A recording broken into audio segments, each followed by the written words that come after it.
I'll just put it for you. Wait. Get a second. After a long day in office and hectic job, and when you come back, you go back to the family and kids, and you forget everything.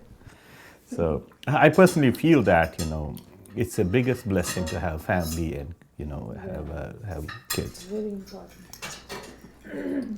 No, I'm talking about the other one. Which high school? What we did is a demographic study of the Muslim population all around the world, 232 countries and territories around the world. We looked at how many Muslims live in each today.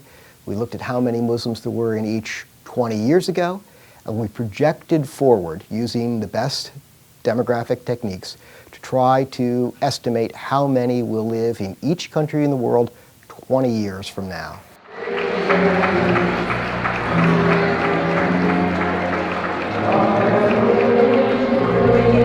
All the girls from Al Fateh and boys?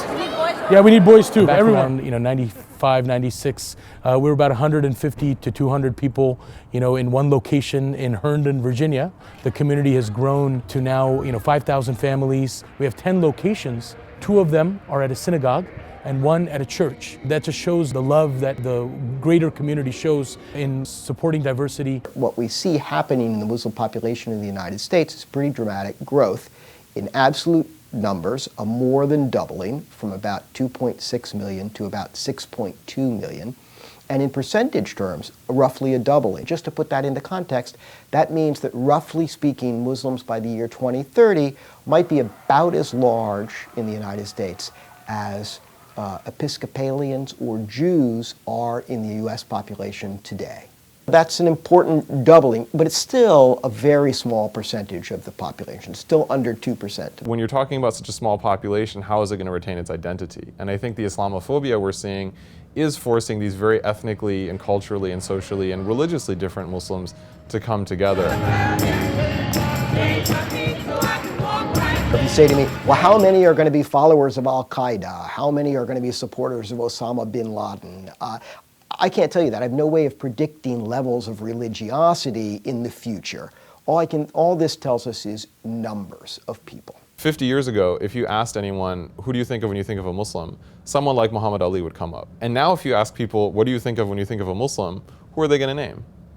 And we're only talking about 5 decades. And that shift has been incredibly traumatic for the American Muslim community, because I think precisely when we stopped emphasizing the arts and culture and heritage in all these different ways, we lost the ability to communicate Islam in a way that really makes sense to people. About 20% of the enslaved Africans that helped build this country were Muslim. So Muslims have history in this country from before its foundings. They served honorably in the Revolutionary War, Civil War. The only Muslims in the US Congress, for example, are African Americans. They're named Keith and Andre. They don't stick out in the way that people would assume that they would stick out as Muslims. It's not very easy to become French if being French means an ethnicity, a language, a history, a culture. Being an American, that's a very open definition. It's very easy to become an American. Nice hit. For me, America is the best place to live. Because here you have the religious freedom. You have the choice, you have the right to say yes or no. You have the right to protest. You have everything a human being wants to have. You have everything.